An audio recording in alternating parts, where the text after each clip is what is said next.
Tamil Nadu state கோட்டாவோட MBBS BDS கவுன்சிலிங்கில் ஒரு முக்கியமான அப்டேட்டு. ஆகஸ்ட் 25 வரைக்கும் வந்து பார்த்தீங்கன்னா 1வது ரவுண்டில் சீட்டு கிடைச்சவங்க காலேஜில் வந்து ஜாயின் பண்ணணும்னு சொல்லியிருக்காங்க. 1வது ரவுண்டில் இந்த ப்ரைவேட் காலேஜு இல்லை ப்ரைவேட் யூனிவர்சிட்டியில் சீட்டு கிடைச்ச மாணவர்கள் எல்லாருமே ரொம்ப கஷ்டப்பட்டுட்டு இருக்காங்க. நம்ம ஊரில் நிறைய பேர் நீட்டை ஒழிக்கிறேங்கிறாங்க. நீட்டை ஒழிக்கிறதெல்லாம் இருக்கட்டும், ப்ரைவேட் காலேஜில் கவர்மெண்ட் சொல்கிற ஃபீஸை வாங்குறாங்களா அப்படிங்கிறத இப்போ இங்கே கேள்வியே.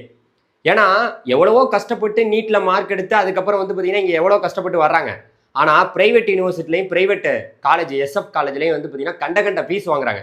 கவர்மெண்ட்டே ஒரு ஃபீஸ் சொல்கிறாங்க, அதை வாங்க மாட்டேங்கிறாங்க. இதில் கொடுமை என்ன தெரியுமா? எஸ்சி எஸ்சிஏ எஸ்டி கன்வெர்டட் கிறிஸ்டினில் வருடத்துக்கு 2.5 லட்சத்துக்கு குறைவாக இருந்தால் அவங்களுக்கு டியூஷன் ஃபீஸே வாங்கக்கூடாதுன்னு சொல்லியிருக்காங்க. ஆனால் அதை எந்த கல்லூரியாவது கேட்குறாங்களா? இதை பற்றி யாராவது பேசுகிறாங்களா? பேச மாட்டேங்கிறாங்க. ஆனால் நாங்கள் வந்தால் நீட்டை ஒழிக்கிறோம். என்ன ஒன்றும் ஒழிக்க வேணாம், அந்த இதை ஒழிங்க ஃபஸ்ட்டு. நான் என்ன சொல்கிறேன்னா, இப்போ நிறைய மாணவர்கள் 2வது ரவுண்டு வேக்கன்சிக்காக வெயிட் பண்ணிட்டு இருக்காங்க. தமிழ்நாட்டில் டிஎன் மெடிக்கல் செலெக்ஷனுடைய வெப்சைட்டை பார்த்துட்டே இருக்காங்க. 1வது ரவுண்டு முடிஞ்சிருக்கு. 2வது ரவுண்டில் வந்து பார்த்தீங்கன்னா பல கல்லூரிகளில் சீட்டு இருப்பதற்கான வாய்ப்பு இருக்குது. போன வருஷத்தின் அடிப்படையில் வந்து பார்த்தீங்கன்னா நமக்கு நிறைய காலேஜ், அதாவது வந்து பார்த்தீங்கன்னா கவர்மெண்ட் காலேஜ்லேயே வந்து ஒரு 75 சீட்டு வந்து பார்த்தீங்கன்னா 2வது ரவுண்டுக்கு வந்திருக்கு. அதுக்கப்புறம் இஎஸ்ஐகே நகரில் ஒரு 2 சீட்டு வந்திருக்கு எம்பிபிஎஸ்ல. அதே போல் வந்து பார்த்தீங்கன்னா எஸ்எஃப் காலேஜ், அதாவது ப்ரைவேட் காலேஜ், அப்புறம் ப்ரைவேட் யூனிவர்சிட்டிலலாம் வந்து பார்த்தீங்கன்னா கிட்டத்தட்ட பல சீட்ஸ் வந்து நீங்கள் பார்க்குறீங்க. இது எல்லாமே போன வருஷம் 1வது ரவுண்டு முடிஞ்சு 2வது ரவுண்டில் வந்த வேக்கன்சி.